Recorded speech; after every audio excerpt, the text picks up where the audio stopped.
But all these rappers signed really early. I agree with that. And I think it's because now that labels in 2016 saw how many artists they probably lost out on because they got too big and got too much leverage too fast, that they're like trying to be quick on it, you know? Yeah, and I think they signed him for barely anything, so they can't really lose. That's another thing. Yeah. Like, say you're 10,000 followers. That's how some of these people be getting signed, like under 10K. I think they just look at the engagement. Like, are you getting 500 likes with 2,000 followers? They're gonna sign you right there. But they sign them early and probably give them like, what do you think they give in advance for at like 10,000 followers? Like 10 bands. 10 bands? I'm telling you, I've seen. All right, someone got signed. How big bands. were they?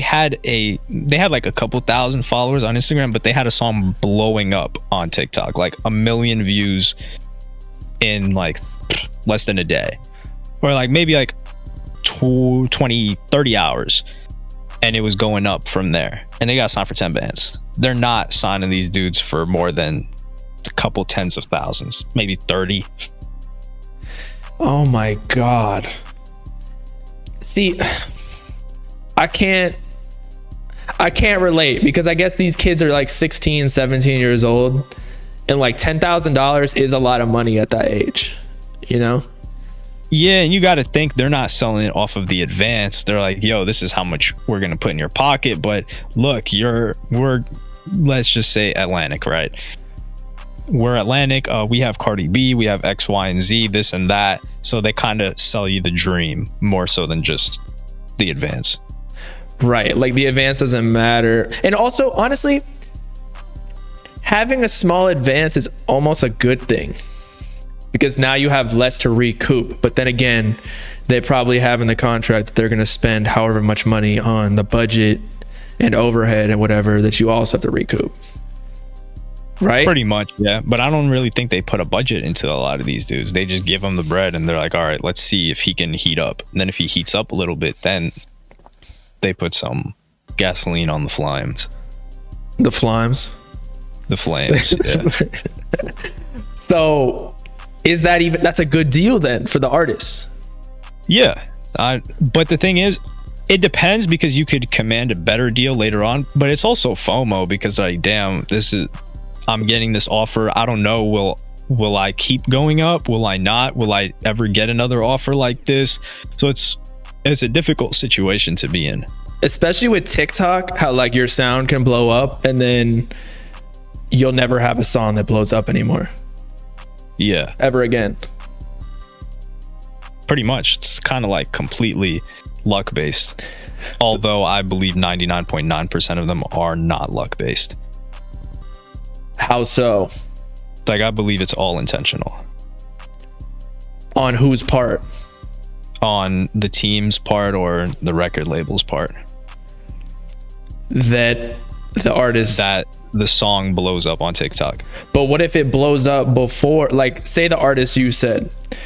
Yeah. The song blows up on TikTok, hits 1 million views, and then the label signs the artist. Like, what if... Like, it already blew up, so how is it intentional? Or are you talking about 1 mil to 10 mil? No, I think the management or the artist intentionally like tried to get it to blow up on TikTok at that point. But how many times can you pull that trigger? Like, I feel like sometimes the algorithm is just fucking random. Yeah, but you got to think, how irrelevant is the rapper for them to not be on any label's radar? So if they're not on any label's radar, what's the likelihood that there's a fan and multiple of them that find this song, find this artist, number one, find the song, make a TikTok to the song that's engaging, that gets more people to make a TikTok to the same song? It's unbelievably rare. Right. That's what I'm saying. Yeah. So I believe most of it is intentional. So they're just paying a couple of people and then maybe some flop, maybe some don't, and then one takes off. So we only hear about the ones that, oh, that song blew up on TikTok, but their team probably tried to promote 3, 4, 5 songs in the past, and Oh, missed the okay. mark. I get what you're saying. Yeah. No, I'm in Yeah. agreement with that.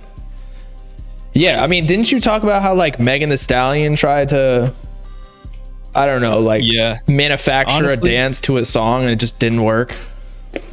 Yeah, they try that all the time. They tried it with French Montana. Initially, I think it was 2019 was when it first started happening somewhat organically, beginning of 2019. Back when it was happening organically and it was easier to make it happen intentionally when everybody thought TikTok was corny.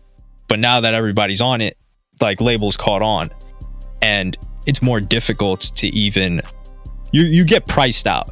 So for example, like some dude I know, I think it was maybe 2019 or something, he wanted to get a song posted by Addison Rae, and I think it was like $500. But then 500 2 months later, yeah, maybe 20, it was probably 2019 actually. How big she was was still she? really huge. She was huge. I think 10 mil maybe. She probably got like a manager who knew her worth. Yeah, and then she started charging like 50K. 500. That's a deal. Did his shit blow up? He didn't do it. Like, he didn't get back to her at that time. Like, he was just waiting. My God, he's a dumbass. Oh yeah, it is what it is. Shit happens sometimes. Isn't she banned now? Is she even on TikTok? I don't know. I thought she got banned. I just see she gets a lot of hate for like no reason. I was like, damn, why does everybody hate this chick? I feel like every attractive girl online gets hate for like being on recruit difficulty. Yeah, but it's chicks that are hating on her. I don't see dudes hating on Addison Rae. Yeah, because they're jealous. You know, Yeah, like it's like when you're at the, I mean, maybe, I don't know. I've never really even seen you in real life, but like I played football and whatnot. You stroll into the gym or like the field, you see some dude who's way bigger than you, like, oh, fuck. Now, I'm not the type of person to hate on them for that because they maybe genetics or like lifted more than me. But some people who are pussy about it, they'd be hating on them. Yeah, or they'll just say that they're on gear. Right. They'll make some They sort may of not excuse. The internet's turned into this place where it's just so toxic. Like, I don't know what it is lately. Just, I can't even go on social media anymore because it just puts me in a bad mood. Like, do you read your YouTube comments? Usually, yeah, a good amount. You read your bro. I don't really get hate on YouTube on my specific comments. Bruh.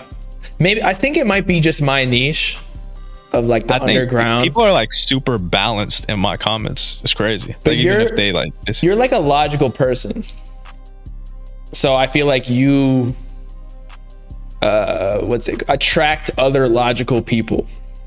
Would you agree? Yeah, I guess so, yeah. Not saying that I'm not logical, because I like to think so, but since maybe I get a little bit more excited, that I attract more of a emotional audience. I also think my demographic may be slightly older. Yeah, definitely. Oh, that reminds me, we got to talk about the Instagram engagement thing. Go ahead. I think you said in a video or something, you're like, oh, Instagram engagement matters a lot. You agree or disagree? I disagree. Okay. Well, it depends what it matters for, right? Okay. So for example, who's somebody that's got crazy engagement on Instagram? So in that comparison, we were looking at Ken Carson. Okay, just give me somebody. Would you say like he has crazy engagement? Yes. Okay, let me check his post. All right, this dude gets 500 something K, right? You had that shit ready. Nah, I just pulled it up. Yeah. So let's see. He got 500 something K likes with whatever, a mil. comments. So that's 50% engagement. Yeah. That's really big. Right. Let me see. Who else is there? Who's really big? Now you're gonna relate it to streams, correct? Not necessarily, but that is the most important metric. Well, actually, it's not the most important metric. So my side of the argument was, obviously nothing is universal. So of course there's going to be some people that get like no engagement on Instagram in an extreme case, but then their songs always blow up because just there's something about it. And maybe just people don't like their pictures, or maybe they're ugly as fuck. I don't know. But I was just saying, if you're a business and you want to have the highest net income ratio to the amount invested, engagement would be the factor that you want to be highest. Because I understand that some people who may have lower engagement could get the label to like pump the gasoline on a song that's blowing up on TikTok and then make hella bread off of it. But that, to me, that doesn't show longevity because it's manufactured. But I don't think engagement shows longevity. I think engagement is like a temperature check on the artist currently. Because I remember Academics was actually making this point when people were saying Lil Pump was gonna fall off. Maybe this was 2018. He was like, yo, this guy's not gonna, I don't think this guy's gonna fall off, something like that. And then he pulled up his engagement. Yeah, and he was getting like 1 point something million likes per post. Right. And he completely fell off. Even when he had those posts, he couldn't pull numbers to a show, and he was selling like 60K. Or Lil Durk, for instance, right? He's got 12, all right, I just pulled it up. He's got almost 13 million followers. He gets way less likes than Yeet, but Lil Durk is definitely hotter, both musically and fans wise. So I think it's also a demographic thing where Drake is clearly like the most popular rapper, but I think people talk about Drake a lot less on Twitter than they do. Even like, I feel like before Ken Carson released this last project that he did, he was getting talked about an insane amount. Like, it was coming up on my feed. Yeah, I get where you're going. Like, if I think it's the age.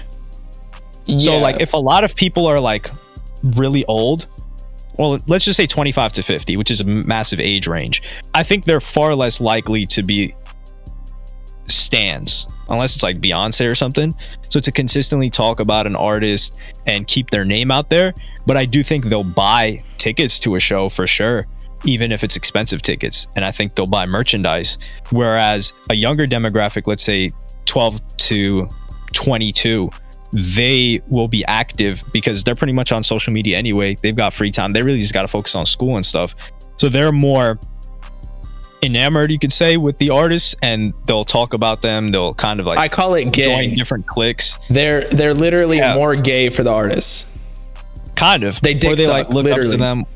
So they'll talk about them a lot more, which skews the engagement because we don't really get to see the whole picture. And this is just me like theorizing. No, I do think there's a lot of accuracy with you totally.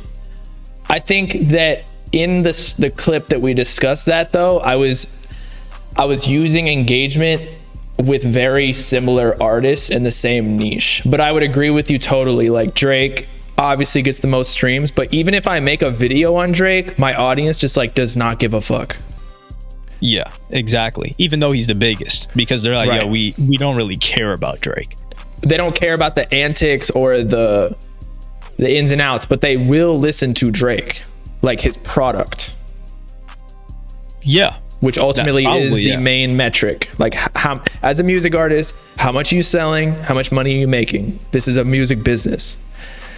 Facts. And then if you're judging the asset, in this case, the artist, you're looking at it holistically from the front of, okay, these are the music streams, which are pretty much like, it doesn't matter what age, but then we look at merchandising and shows and stuff like that, and you've got to look at the age range. Whereas like, let's see, who's someone that's older? Damn, who Future made the Catalactica album? I'm about to go really out there. Big Crit, right? Big Crit, when he was really hot, he's a southern rapper, more like lyrical-ish, I guess. I think I've heard of his demographic will pretty much buy most of everything. And right, we don't know if this younger artist can command that. I do think, let's say Yeet, for instance, or Lil Uzi, they can sell clothing or merchandise easily. Tickets are a different story. And then you got to think of the age range. So people that are 16 that thought Lil Pump was cool, they turn 19 and they're like, yo, I can't be listening to this shit anymore. So they're in a transitionary phase. Right. Okay. But going back to what you were saying, where like Lil Pump fell off and had hella high engagement, I would say there's a lot more factors that that you have to base it off of, like, okay, one, if there's two Lil Pumps, one has low engagement, one has high engagement, which one do you think is lasting longer? Yeah, sure. At that The point, higher maybe engagement one. probably.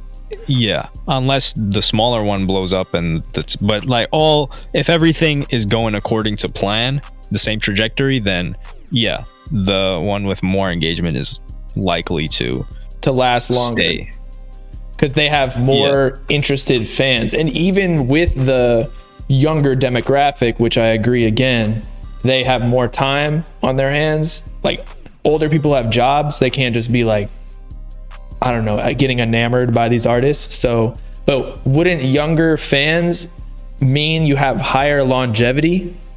Because legit, like, I don't know, 30 years from now, some Drake fans might be dying of old age. Yeah. So I'm just saying, like, a younger version of Drake who has high engagement, or a younger demographic, that is, like, I don't know, it'll last longer in most cases. I kind of get what you're saying, but there's so many different variables when looking into the future. It's pretty much impossible. It's very complicated, but our job is to sometimes just like spit concepts and like see if they work. I could be wrong. Half the time I am wrong, and I'll change my mind, and that's fine. Like a year from today, like Sofago could be the hottest shit out there, or he could just be a dud. That's the position I think he's in. Yeet, for instance, a year from today, I think he'll be either in the same position, maybe hotter. Do I think he'll fall off that quickly? No. But then when you start to add more years, then it's like, yo, most artists, I could say like, okay, this guy's probably going to fall off. But to say that someone's going to take off is way harder. Right. And I think that's because, going back to like originally we were talking about with the like taking a chance, with the labels taking a chance with a small artist for like a 10K advance. I think it's because artists, specifically music, is so trendy that 5 years is a long time for a rapper, at least in hip hop. So you can't look past even 2-3 years, especially with now the SoundCloud era, or whatever era we're in now, TikTok, which is probably even faster. So the artists are kind of like licks for labels. Like, they don't really care. They'll throw money at anything because the chance of anything happening with an artist is so slim. So they got to spread their, their money around. Yeah, I remember there was this when they were signing TikTok artists. There was this one girl rapper, I forgot her name. She was one of the worst. Just music. She got interviewed on No Jumper. Damn, I wish I could remember. Cocaine. I know. Yeah, that was one of the worst. When I had heard that song or that sound, I was like, yo, this is the worst thing I've ever heard. And yeah, her voice sounded like she's at right now, like trippy red girl version, but she smoked meth. Yeah, it was, the music was just disgustingly terrible. And where is she now, though? But I don't know. But the fact that she got signed is insane. I'm noticing. And they probably just signed her for like the song. Because think about it, if you sign someone for 10 bands, the song makes 100K. The song even makes 50K. You came up, and then you realize like, okay, this asset is not worth it. It's not going anywhere. Then you just let her do whatever the hell she's doing. And then if she heats up again, okay, we'll put some support behind you. If she doesn't heat up, hey, it is what it is. And I think that's why so many artists think they're in a bad deal, when really just like you fell off. Because it's not necessarily the label's job to like get you hot. As you said before, they pour the gasoline on the fire. Because if a label tries to make an artist hot, then it's an industry plant. And like nobody fucks with that. Facts. Yeah, that's true. Like, it's just, I don't know. I see so many of them where I agree with that, but then I see cases like Nardo Wick where the label is doing everything and more. If we're keeping it a bug, like, he doesn't really do much of anything, and the label just somehow he appears hot.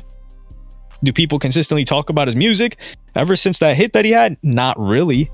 But if you look at his numbers, apparently he's hot. Right. But here's the thing.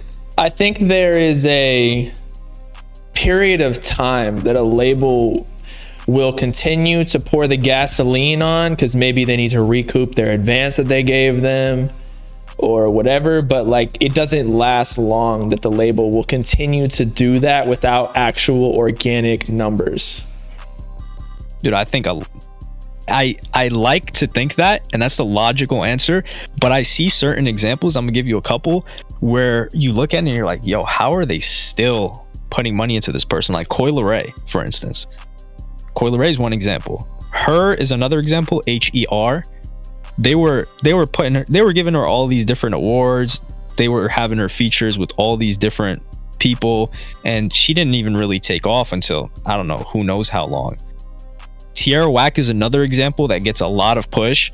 I think she's an incredible rapper and a great artist, and I do think she deserves to be more popular.